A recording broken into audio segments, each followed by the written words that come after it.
রব্বানা হাবলানা মিন আজওয়াজিনা ওয়া যুররিয়াতিনা কুররাতা আ'য়ুন ওয়াজআলনা লিল মুত্তাকিনা ইমামা। আমাদের বুজুর্গরা বলে, আরবিতে বলতে না পারো বাংলায় বলো, এমন সন্তান দে আল্লাহ, এমন সন্তান দে কামাই খাওয়ার আশা নাই, আমি মইরা গেলে দোয়া করবে। এমন সন্তান দে রে মাওলা, আমাকে এমন একটা সন্তান দে কামাই খাওয়ার আশা নাই, মইরা গেলে দোয়া করবে যে। কিছু কিছু সন্তান আছে, এদের দেখলে বাবা মার চোখ জুড়ায় যায়, তারা দিলের শান্তি। ওই রকম সন্তানগুলো আল্লাহর কাছে চাইতে হয়। বিচারপতি সাক্ষাৎকার দিতে যায় নিজেও কাঁদছে, গোটা সৌদি আরব কাঁদছে।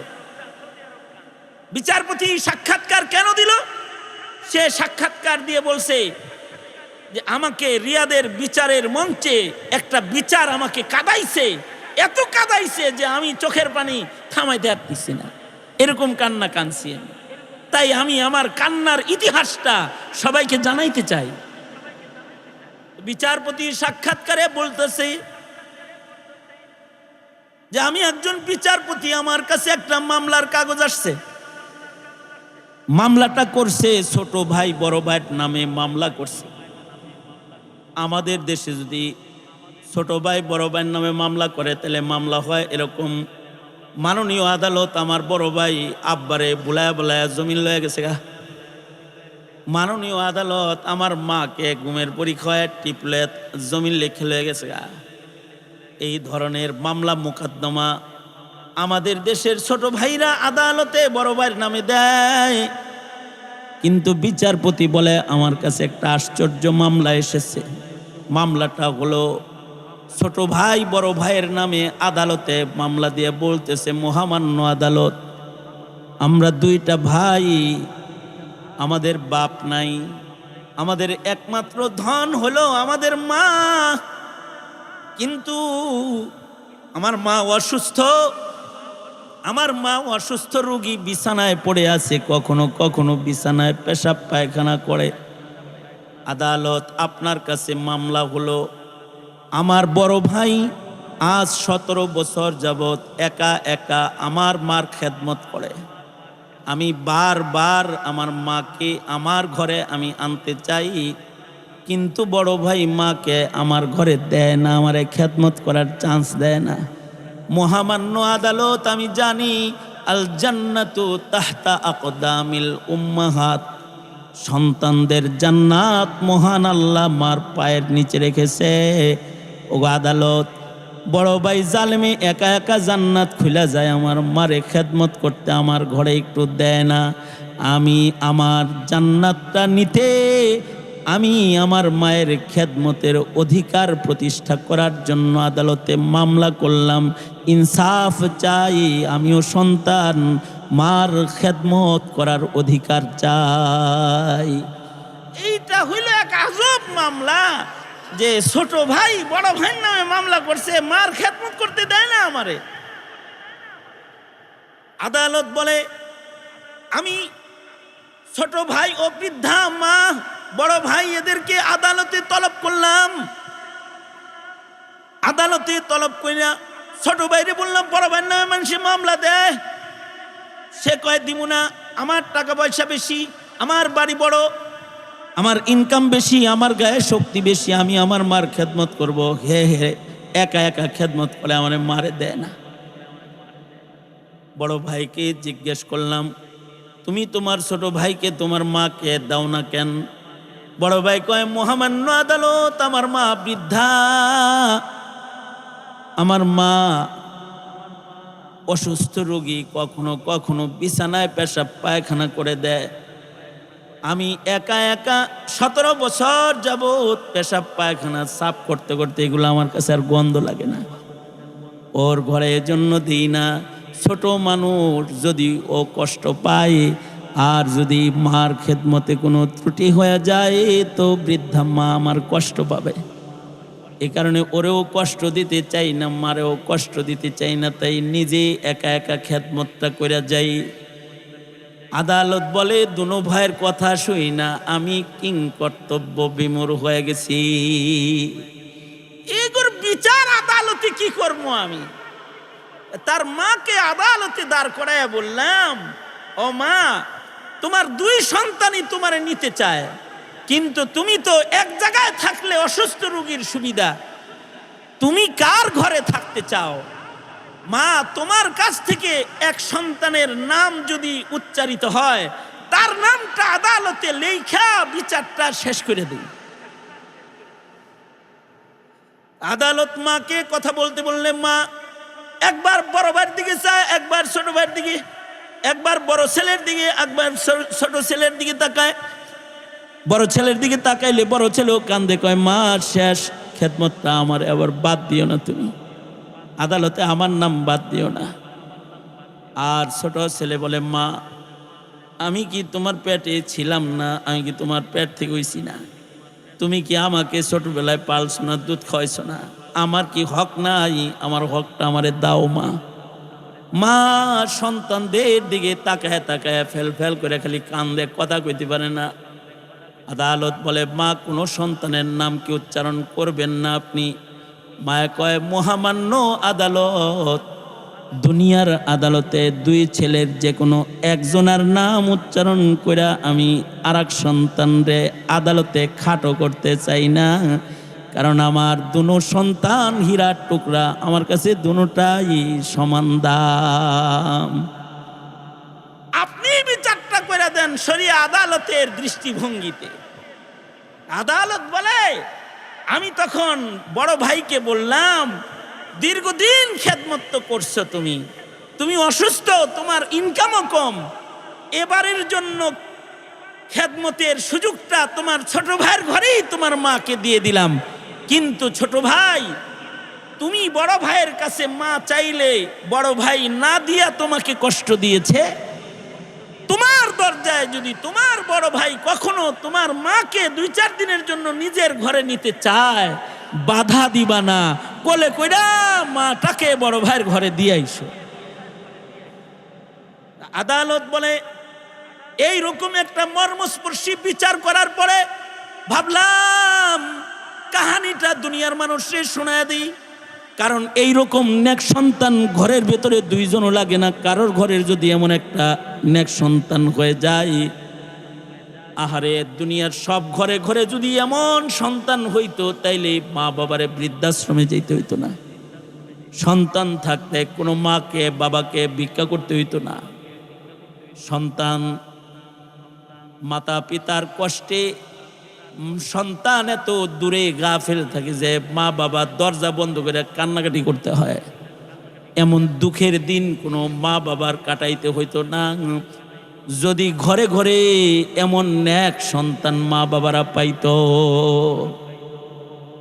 আমি এই যে একটু আগে যে মাহফিল থেকে আসলাম, এই মাহফিলে এই দেশের একজন প্রথিতযশা শেখুল হাদিস ওখানে বয়ান করতেছেন। আমার পরে নাম বললে আপনারা চিনে ফেলবেন, কিন্তু তিনি আজ আমার জানা মতে 21 বছর যাবৎ তার বাবা বিছানায় পড়া।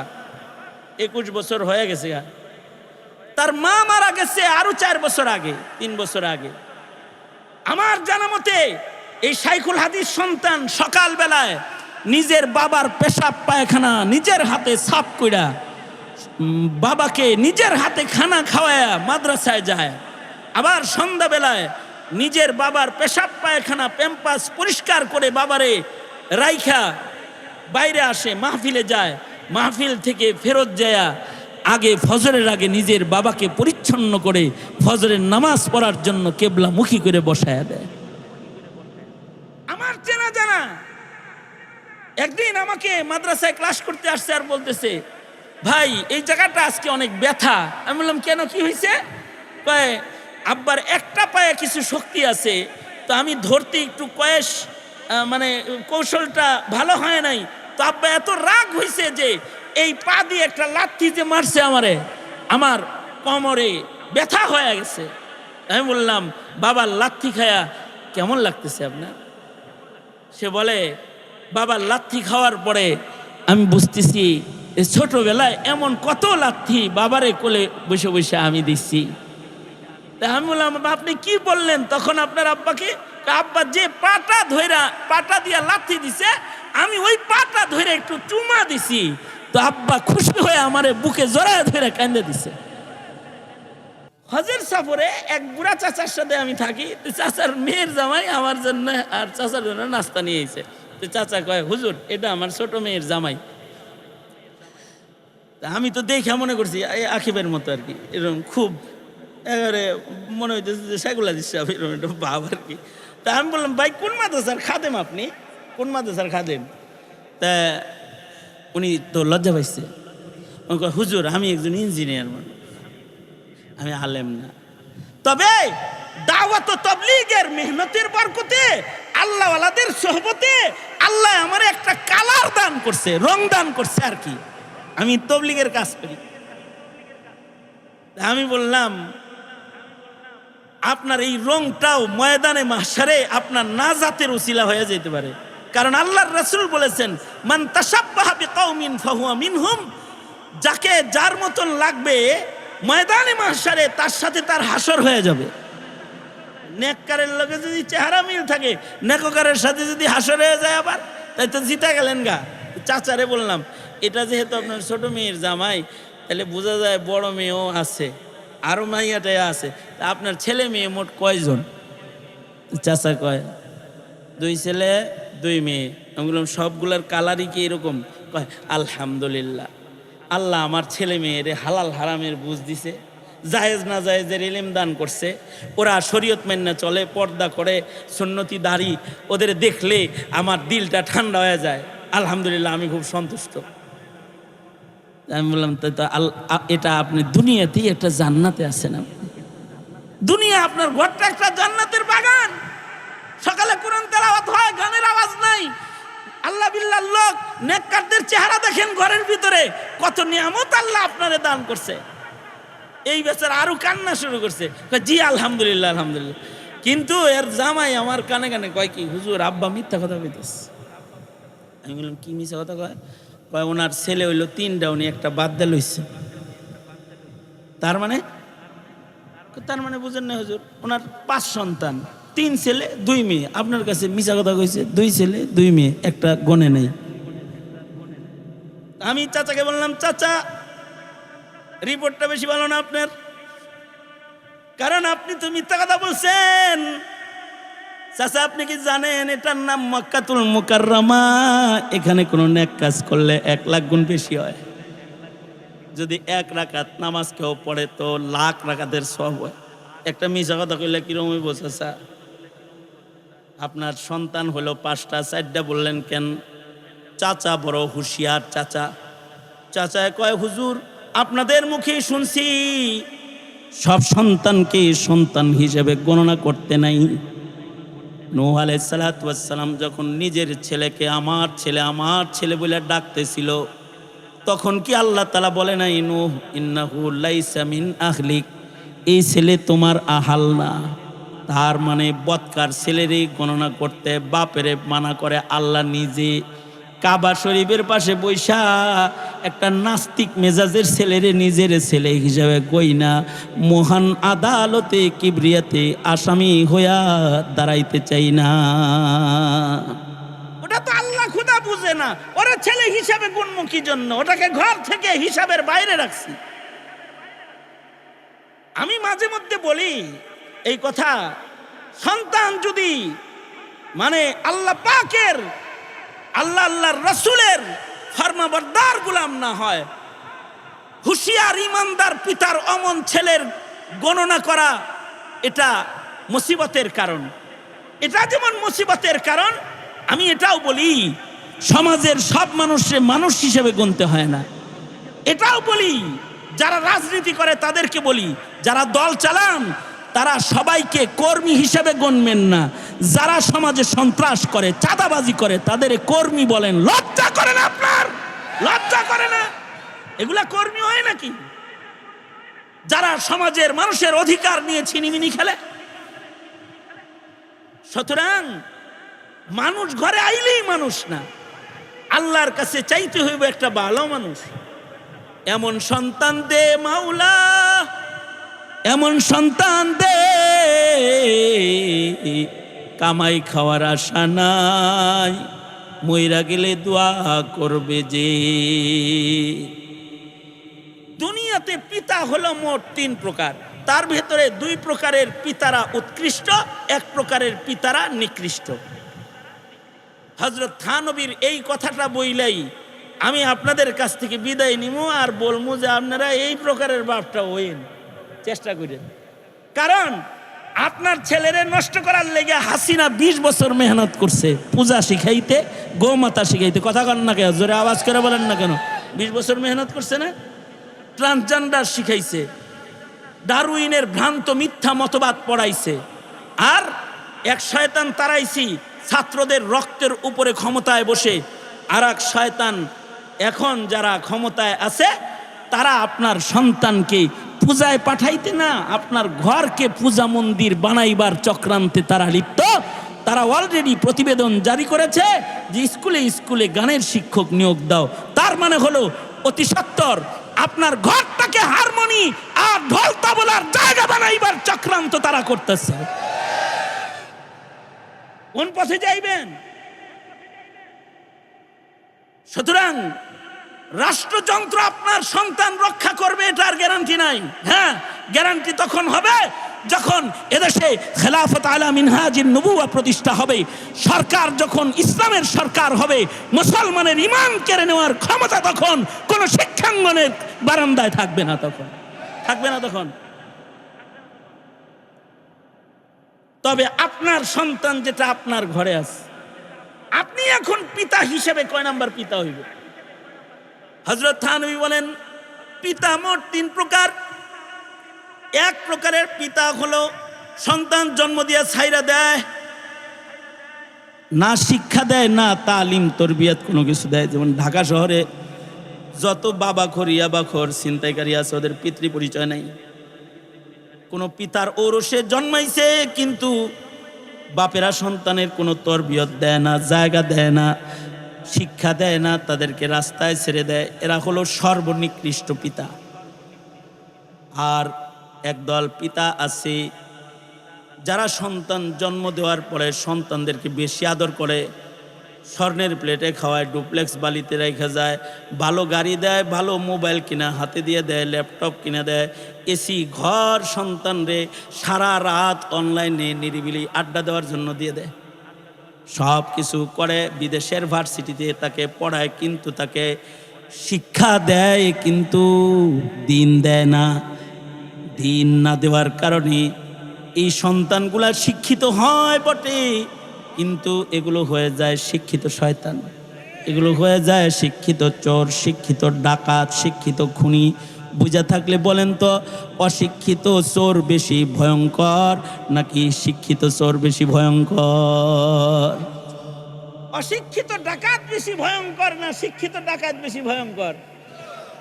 অশিক্ষিত তো রাস্তাঘাটে মারে, মানুষ মারে, আর হাসিনার মতো শিক্ষিত যারা, তারা আইন প্রণয়ন করে কলমের খোঁচা দিয়ে তারা নতুন নতুন জুলুমের আইন বানায়, তারা রাজপথে হাজার হাজার মানুষকে তারা শহীদ করে ফেলে। তারা এগুলো হলো শিক্ষিত জালেম।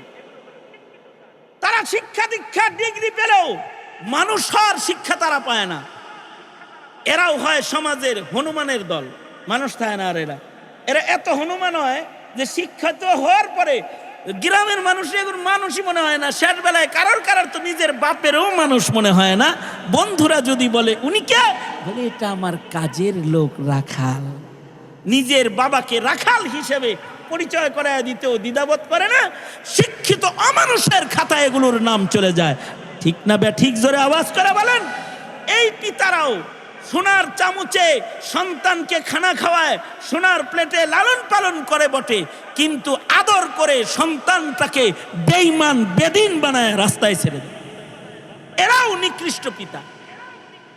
আর এক প্রকারের পিতা আছে সন্তানকে ভালো বাড়ি ভালো গাড়ি দিতে পারে না, কিন্তু তাদেরকে আদর্শ দেয়, আখলাক দান করে, তাদেরকে দিন দান করে, তখন সমাজের মধ্যেও এই সন্তানের কারণে পিতা সম্মানী, কবরেও সম্মানী, হাসরেও সম্মানী। তার ভাঙ্গা ঘরের সামনে দিয়া এলাকার মানুষ যায় আর কয় বৃষ্টি আসলে তার ঘরের ভেতরে পানি প্রবেশ করে, ঠিক, কিন্তু ওর এই চাল ভাঙ্গা ঘরে মহান আল্লাহ দুইটা সোনার টুকরা দান করছে, কখনো চোখ উঠায় রাস্তায় চলে না। যদি আদর্শ সন্তান হয়, ভাঙ্গা ঘরে থাকলেও এই সন্তানের কারণে মা বাবা দুনিয়াতে ইজ্জতের মাকাম পেয়ে যায়, ঠিক না? ঠিক যারা বলেন, এই যে সন্তানগুলা, এর জন্য আপনাকে দোয়াও করতে হবে, মেহনতও করতে হবে। মেহনত, সন্তানদেরকে দিন শিখানোর জন্য আলাদা মেহনত, সন্তানদেরকে তাওহীদ শিখাইবেন, সন্তানদেরকে রিসালাত শিখাইবেন, সন্তানদেরকে হিকায়াতে সাহাবা শিখাইবেন, সন্তানদেরকে বেহেশতে জোর পড়াইবেন, হালাল হারাম শিখাইবেন, সন্তানদেরকে আকাবিরদের ইতিহাস পড়াইবেন, ইসলামের ইতিহাস পড়াইবেন, সন্তানদেরকে ইমানদারের পুরস্কার পড়াইবেন, সন্তানদেরকে গুনাহ করলে পরে কি ভয় কি ভীতি এটা দেখাইবেন। দিন শিখায় যদি একটা আদর্শ সন্তান জমিনের উপরে রেখে যান, তাহলে এটা হবে আখিরাতের ধন। আল্লাহর রাসূল বলেন, কেউ যদি আখিরাতের ধন একটা সন্তান রেখে যায়, তাহলে সে কবরে শুয়ে যায়, কিন্তু আউওয়ালাদিন সালিহিন ইয়াদউ লাহু, এই সন্তানটা নেক সন্তান মা বাবার কবরে শুয়ে শুয়ে ইনকামের রাস্তা খুলে দেয়। সন্তানরা নেকির কাজ করে, কিন্তু এর একটা অংশ মা বাবার কবরে চলে যায়। সুতরাং প্রজন্মের সন্তানদের প্রতি যত্নশীল হইতে রাজি আছেন তো ইনশাআল্লাহ? এই রাজি আছেন তো ইনশাআল্লাহ? কারা কারা রাজি আছেন হাত তোলেন তো দেখি। মাশাআল্লাহ, সোজা করেন, সোজা করেন। নারায়ে তাকবীর, নারায়ে তাকবীর। বলেন, ইয়া আল্লাহ, ওয়াদা করিতেছি আমরা আমাদের প্রজন্মকে রক্ষা করার মেহনত করব, দেশ রক্ষা করার মেহনত করব ইনশাআল্লাহ। উলামায়ে কেরাম যেখানে, আমরা আছি সেখানে, উলামায়ে দ্বীন নাই যেখানে, আমরা নাই সেখানে। আগামী 15ই নভেম্বর খাতমে নবুয়ত সম্মেলন সোহরাওয়ার্দী উদ্যানে এশিয়ার সকল দেশ থেকে বড় আলেমরা হাজির থাকবে, আপনারা আমন্ত্রিত ইনশাআল্লাহ। মানব সম্পদ শ্রেষ্ঠ সম্পদ। একজন মানুষের জন্য আসমান জমিন সব আল্লাহ তাআলা ঠিক রাখবেন, কিন্তু মানুষ যদি পচে যায়, নষ্ট হয়ে যায়, তাইলে এই মানুষটা নাজাসুল আইন, শুয়োর কুকুরের চেয়ে বেশি নিকৃষ্ট হয়ে যায়। আল্লাহ পাক বলেন, উলাইকা কাল আনআমি বালহুম আদাল, বালহুম আদাল, তার মানে মানুষ পচে গেলে এটা শুয়োরের মতো। বালহুম আদাল, বরঞ্চ এটা শুকরের চাইতে বেশি নিকৃষ্ট। কারণ শুকর তো নির্ধারিত গণ্ডিতে নাপাক ছড়ায়, কিন্তু মানুষ যদি খারাপ হয় তাহলে ওর নাপাকি সারা দুনিয়াতে ছড়ায়। যেমন কাদিয়ানি নাপাক মানুষ, ওর খারাপই শুধু কাদিয়ান গ্রামে আছে না সব জায়গায় গেছে? কথা কন না কেরে, জোরে আওয়াজ করে বলেন। যেমন হাসিনা একজন মানুষ, কিন্তু এর খারাপই সারা দেশ জুড়ে ছড়ায় গিয়েছিল, ঠিক না বে? ঠিক, ঠিক না? মানুষ যদি খারাপ হয় তাহলে এর খারাপিটা সারা জমিনে ছড়ায় যায়। এই কারণে খারাপ মানুষ বেশি ভয়ঙ্কর, খারাপ মানুষ বেশি ভয়ঙ্কর। ভালো মানুষ সবচেয়ে বড় রহমত, যে কিয়ামত হবে না। আর নিকৃষ্ট মানুষ সবচেয়ে বড় গজব, সবচেয়ে বড় অশান্তি। নিকৃষ্ট মানুষ যদি কোনো ঘরে জন্মগ্রহণ করে তো ঘর নষ্ট হয়ে যায়। নিকৃষ্ট মানুষ যদি সমাজপতি হয়ে যায়, সমাজ নষ্ট হয়ে যায়। আর নিকৃষ্টরা যদি রাষ্ট্রের প্রধান হয়ে যায়, দেশ নষ্ট হয়ে যায়। এ কারণে মানুষ, ভালো মানুষ দরকার। মানুষ কি দরকার বলেন? কি মানুষ দরকার? ভালো মানুষ দরকার। ভালো মানুষ দরকার সর্বক্ষেত্রে, আমাদের ঘরে, আমাদের সমাজে, আমাদের রাষ্ট্রে, সব জায়গায়। কি মানুষ দরকার? জোরে আওয়াজ করে বলেন, কি মানুষ দরকার? ভালো মানুষ দরকার। আমাদের সংসারে আমাদের ঘরে যে মানুষগুলো নতুন নতুন আহে এইগুলা কে দেয় জোরে বলেন তো? বুঝে থাকলে আওয়াজ, আপনার বুবা কেউ আছেন এখানে? কেউ বুবা আছেন? আর তাহলে আমার লগে কথা কইবেন। আর আপাতত ফোন টিপি ফোনে কথা কাটি এটি বন্ধ করেন। আমি তো আমার ফোন বন্ধ করে গাড়িতে রেখে আসছি, আপনাদের সাথে কথা বলবো এই জন্য ফোন রেখে আসছি। কারণ আমি যদি ফোন খোলা রাখি আপনারা আমার ওয়াজ শুনতে পারবেন? হ্যাঁ কি কন, মনন যাইব? এই কারণে কমাস কম কিছু সময় মন দিয়ে কিছু শুনলে এটা অনেক দিন স্মরণ থাকে। এজন্যে একটু তাওয়াজ্জুহ এই দিকে। আমার লম্বা ওয়াজ করার কোনো এরাদা নাই, আর যোগ্যতাও নাই, এরাদাও নাই। এরাদা নাই এজন্যে আমি তো সারা দিন কথা কই, সারা রাত কথা কই।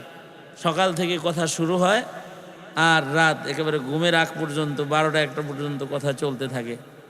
এ কারণে আমি বেশি কথা বলতে বলতে আমি তিক্ত বিরক্ত হয়ে যাই অনেক সময়। এ কারণে কথা লম্বা না, কথা ছোট করে বলতে হবে। কিন্তু আমার কথাগুলো খেয়াল করে শুনলে আপনার অনেক দিন স্মরণ থাকবে। তা আমি বুজুর্গদের একটি ছোট্ট সবক আপনাদের সামনে তাকরার করার এরাদা করেছি। তা আপনারা তাওয়াজ্জুহ এই দিকে রাখেন, খেয়াল করে কথাগুলো শোনেন, তাইলে আমারও ভালো লাগবে, আপনাদের শুইনাও আপনাদের স্মরণ থাকবে। আল্লাহ তাআলা মজলিসের আদব রক্ষা করার তৌফিক দান করেন, আমিন বলেন। আপনারা সবাই কথা বলতে পারেন তো? বোবা টোবা কেউ নাই তো এনে? বোবা আছেন কেউ? কথা কইতে পারেন না? জোরে আওয়াজও তো দিতে পারেন, চিল্লাইতে পারেন? আপনারা জোরে কথা কইতে পারেন? মাশাআল্লাহ, তাহলে তো খুব ভালো হয়েছে। তাহলে বুঝে থাকলে এবার বলেন, আমাদের ঘরে যে সন্তান সন্ততিগুলো জন্ম হয় এগুলো দেন কে? আরও ইমানটাকে স্বচ্ছ করি, নিজের প্রজন্মকে ইমান শিখাই। কবর মাজার কোনো সন্তান দিতে পারে? খাজা বাবা সন্তান দিতে পারে? কোনো দরগায় গেলে সন্তান পাওয়া যায়? সন্তান সন্ততি ঘরে মানুষ, নতুন মানুষ কে পাঠায়? জোরে আওয়াজ করে বলেন। ছেলে মেয়ে দেয় কে? জোরে বলেন। আবার অনেকের ঘরে মেয়ে নাই, শুধু ছেলে, দেয় কে? আর অনেকের কবিরাজ বাইটটা খাওয়াইলো বাচ্চা হয় না, দেয় না, বঞ্চিত রাখে কে? চিল্লায় জোরে বলেন। আল্লাহ, এটা কিন্তু ইমান। এই ইমান যদি থাকে তাহলে 11 মেয়া হইলেও বউ তালাক হইব। অনেকে আছে না 2 মেয়া 3 মেয়া হয়েছে, দেখে বউরে ছাইরে দিছে আর এক বিয়ে করছে। তার মানে হলো তাকে মেয়ে দান করতেছেন কি তার বউয়ে না আল্লাহ? জোরে আওয়াজ করে বলেন, কে দিতেছে? যার যে হইতেছে না এটা কার ফয়সালা? অনেক স্বামী স্ত্রীর বন্ধনে বাচ্চা কাচ্চা নাই, তাতেও বিবাহের বন্ধন ছিন্ন হয় না, কারণ বাচ্চা দেন না কে? ইচ্ছা করলে তিনি বন্ধাকে বাচ্চা দিতে পারেন না? হজরত জাকারিয়াকে ইয়াহিয়া দান করছেন কে? বিয়া ছাড়া হজরত মরিয়মকে পেটে ঈসা আলাইহিস সালাম দান করছেন কে? জোরে আওয়াজ করে বলেন, আল্লাহ। সুতরাং আমাদের ঘরে যত সন্তান হয় এগুলো নতুন নতুন মানুষ আসে, এটি পাঠায় কে? এই সন্তানগুলাও যেন অমানুষ না হয়, এই সন্তানগুলা যেন বদকার না হয়, এই সন্তানগুলা আগন্তুক মানুষগুলা, আগত মানুষগুলা, প্রজন্মগুলা যেন নেককার হয়। এই দোয়া প্রত্যেক পিতার জিম্মাদারি, প্রত্যেক মানুষের জিম্মাদারি। এই দোয়া করা এটা একটা ইবাদত। আমরা অনেক দোয়া করি কিন্তু নেক সন্তান চাই না আমরা, এটা ভুলা যায় অনেক সময়। এটা চাওয়ার কথা মনে থাকে না, কিন্তু আল্লাহর কাছে বলতে হবে যে আল্লাহ আপনি আমারে একটা ভালো মানুষ দেন, আল্লাহ ভালো মানুষ দেন। এই দোয়া যদি কেউ করে, দোয়াটা যদি কবুল নাও হয়, তার দোয়ায় যদি তার একটা ছেলে মেয়ে নাও হয়, তাতেও শুধু দোয়া করার কারণে তার নামটা আল্লাহ তাআলা ইবাদুর রহমানের লিস্টে লিখে দিবে, এবং আল্লাহ তাআলা এই দোয়ার কারণে তাকে জান্নাতে বাড়ি দান করবে, শুধু দোয়াটা করার কারণে। কারণ দোয়া করলেই কবুল হওয়া জরুরি, আল্লাহ যদি কবুল না করে তাতেও দোয়া করার কারণে পুরস্কারগুলো আল্লাহ তাআলা দিয়ে দিবেন। আল্লাহ বলেন এই দোয়া করবা তোমরা, তাহলে আমার গোলাম হইতে পারবা। ওয়াল্লাযীনা ইয়াকুলুনা রাব্বানা হাব লানা والذين يقولون ربنا هب لنا من أزواجنا وذرياتنا قرة أعين وجعلنا للمتقين إماما আল্লাহ বলেন আমি রহমানের গোলাম তারা যাদের একটা গুণ এটাও যে তারা আমার কাছে বলে ওগো আল্লাহ আপনি আমার নসলে আমার বিবি থেকে আমাকে এমন সন্তান দান করেন যে সন্তান আমার চক্ষু শীতল করবে, যে সন্তান দেখলে আমার চোখ জোড়াবে। ওগো আল্লাহ এমন সন্তান আমাকে দান করেন যেটা নেককারদের সর্দার হবে। তার মানে ওগো আল্লাহ যে সন্তান আমারে দুঃখ দেয় কষ্ট দেয়, যে সন্তান আমার চোখের অশ্রু ঝরায় এমন সন্তান আমাকে দিবেন না।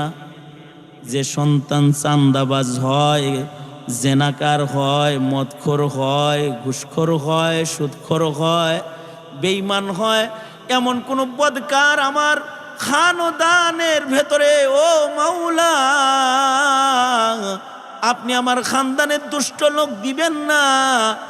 আপনি আমার খানদানের ভেতরে পাঠাইবেন নেককারদের সর্দার। রব্বানা হাবলানা মিন আজওয়াজিনা ওয়া যুররিয়াতিনা কুররাতা আ'য়ুনি ওয়াজআলনা লিল মুত্তাকিনা ইমামা। রবের শিখানো এই দোয়াটা যদি কেউ বেশি বেশি পড়ে আল্লাহ তাকে জান্নাতে বাড়ি দান করবে এবং ইবাদুর রহমানের ইজ্জত দান করবে। আল্লাহু আকবার বলেন। দোয়াটা পড়া উচিত না সবাই? কিন্তু আমরা তো পড়ি না, আমরা বড় গাফেল, দোয়াটা আমরা পড়ি না। দোয়াটা পড়বো কেমনে? পারেই না। কালিমা যে পারে না হের দোয়া মুখস্থ থাকবো, কিন্তু পারলেও শুদ্ধ হয় না, অশুদ্ধের কারণে বলা হয় না, পড়া হয় না। এই ধরনের বিভিন্ন জটিলতায় আমরা এত আজিমুশান ইবাদতটার থেকে আমরা গাফেল। 5 বেলা নামাজের পরে পড়া উচিত, যখন স্মরণ হয় তখন পড়া উচিত। আল্লাহ আমার একটা নেক সন্তান দান করেন, ভালো সন্তান দান করেন, চক্ষু শীতল সন্তান দান করেন। কারণ ডাক্তার হইলেই চোখ শীতল হয় না, ইঞ্জিনিয়ার হইলেই চোখ শীতল হয় না।